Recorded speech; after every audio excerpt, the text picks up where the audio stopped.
Last part में Hwan you'll को देखकर अपने मन में सोचता है, उस समय तो तुम बिल्कुल ठीक थे जब नूना तुम्हें छोड़ के गई थी, लेकिन आज जब जुन तुमसे दूर है तो तुम इस तरह क्यों बिहेव कर रहे हो। तभी सीन चेंज होता है जहाँ हम हे सॉन्ग को देखते हैं जो जुन से कहता है, तुम सोच रहे होगी कि मैं बहुत ज्यादा अजीब बिहेव कर रहा हूँ, लेकिन मैं जी हुआन को तब से फॉलो कर रहा हूँ जब मैं बहुत ज्यादा छोटा था। जिस पर जुन क्यूरियसली पूछता है, लेकिन तुम जी हुआन से मिले कब। तब हे सॉन्ग बताता है, उसके पेरेंट्स उन दोनों को लेकर वीकली यहाँ आया करते थे। इस ऑर्फन में मैं बहुत ज्यादा सिंसियर था और बहुत ज्यादा शांत रहने वाला बच्चा था। एक दिन नूना ने मुझे डॉज बॉल खेलने के लिए बुलाया, लेकिन मैं वहाँ नहीं आ पा रहा था क्योंकि मुझे बहुत ज्यादा डर लग रहा था। तब जी हुआन हेओंग ने मुझे अपना हाथ दिया और मुझे ये बताया कि मैं उनके साथ सेफ हूँ। उस समय मुझे बहुत ज्यादा वार्म फीलिंग आई थी। उसके बाद से मैं हर वीकेंड हेओंग का वेट किया करता था। मैं बहुत ज्यादा खुश था उनके साथ रहकर। उन्होंने मुझे अपना सरनेम दिया, मिंग हे सॉन्ग, और मुझे रियल ब्रदर की तरह ट्रीट किया। जी है नूना भी मेरे साथ बहुत ज्यादा क्लोज हो गई थी। हम बिल्कुल 3 सिबलिंग्स की तरह हैंग आउट किया करते थे। जिस पर जुन कहता है, तो तुम कहना चाह रहे हो कि तुम जी हुआन को बिल्कुल फैमिली की तरह प्यार करते हो, लेकिन मैंने देखा है कि तुम जी हुआन को अलग तरीके से देखते हो। जिस पर हे सॉन्ग कहता है, हाँ ये सच है, पहले मैं कंफ्यूज था।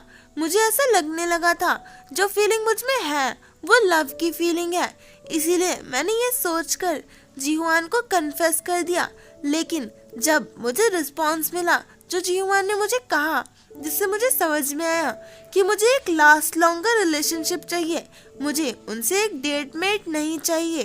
तभी जुन कहता है, लेकिन मेरा जी हुआन को पसंद करने के बारे में।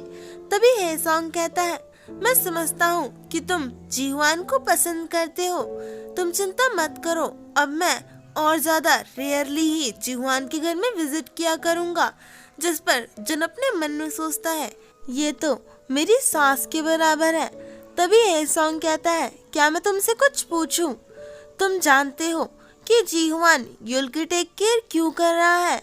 जिस पर जुन कहता है, नहीं मैं अच्छे से नहीं जानता। हे सॉन्ग बताता है, क्योंकि जब जीहे नूना यहाँ आई थी तो वो युल को यहाँ छोड़कर चली गई थी। जिस पर जुन कहता है, अच्छा तो ऐसी बात है। हे सॉन्ग कहता है, तुम युल की इतने समय से टेक केयर कर रहे हो, क्या तुम्हारे मन में कभी ये ख्याल नहीं आया? जिस पर जुन कहता है, मैंने इस बारे में कई बार सोचा, लेकिन मैंने उससे पूछा नहीं क्योंकि मुझे पता था कि इससे उसे अनकंफर्टेबल फील होगा। मुझे सारी चीजें जानने की कोई जरूरत नहीं है। अगर जो उसे ऐसा लगता है कि मुझे ये चीज पता होनी चाहिए तो वो मुझे पहले ही बता देता। मुझे नहीं पता होने के बाद भी मैं उसकी मदद कर सकता हूँ, तो जानने की कोई जरूरत ही नहीं है। जिस पर हे सॉन्ग कहता है, सच में तुम जी हुआन से बहुत प्यार करते हो।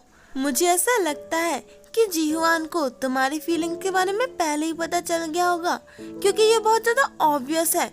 तुम लोग साथ में रहते हो, लेकिन वो ऐसा प्रिटेंड कर रहा होगा कि वो नहीं जानता, क्योंकि ये जी हुआन का नेचर है। अगर जी उसे पता है लेकिन वो फिर भी प्रिटेंड कर रहा है, तो इसका मतलब यही है कि वो तुम्हारे साथ एक दोस्त की तरह ही रहना चाहता है। तभी सीन चेंज होता है और हम जुन को देखते हैं जो कि सड़क पर चल रहा होता है और हे सॉन्ग की बातों के बारे में ही सोच रहा होता है, जहाँ उसे याद आता है कि हे सॉन्ग कह रहा था कि अगर जो उसे नहीं पता चला है तो केयरफुल रहना। जिस पर जुन अपने मन में सोचता है, आखिर अब केयरफुल रहने का क्या फायदा, मैं तो पहले ही मिस्टेक कर चुका हूँ। और तो और मुझे लगता है कि मैं घर जाके कैसे फेस करूँगा उन्हें। मुझे मेंटली और फिजिकली प्रिपेयर होना होगा। मेरे ख्याल से तो मुझे अपना सामान पैक कर कर अपने ड्रोम में चले जाना चाहिए। जी हुआन का प्लेस छोड़कर वो ये सब सोच ही रहा होता है। उसके दिमाग में खिचड़ी पकी रही होती है कि सामने से उसे आवाज सुनाई देती है। वो सामने की तरफ देखता है तो हमारा क्यूट सा युल अपने छोटे छोटे पैरों से भागता हुआ मॉम मॉम कहता हुआ जुन की तरफ आता है और उसके पैरों को प्यार से हग कर लेता है। कि तभी हुआन जुन से कहता है, किम जुन तुम कहाँ खोए हुए हो? युल तुम्हें कितनी देर से बुला रहा है लेकिन तुम कोई जवाब ही नहीं दे रहे थे। जिस पर जुन सेंस में आते हुए कहता है, ओह सच में, लेकिन तुम एक बीमार बच्चे को इस तरह बाहर क्यों लेकर आए।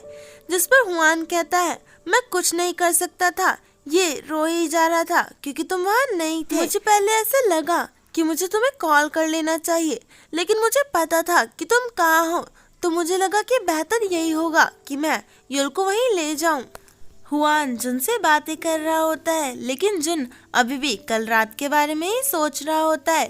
तभी वो हेजिटेट करता हुआ हुआन से कहता है, मिंगजी हुआन, तुम मेरे साथ अनकंफर्टेबल फील कर रहे हो तो मुझे अभी बता दो, तो मैं फिर वो इतना कह ही रहा होता है कि तभी हुआन जुन की बात काटता हुआ कहता है, क्या तुम अभी भी ड्रंक हो, चलो घर वापस चलो, वैसे ही बहुत ज्यादा अनकंफर्टेबल हो गया है तुम्हारे बिना। इतना कहते हुए हुआन घर चलने के लिए मुड़ जाता है।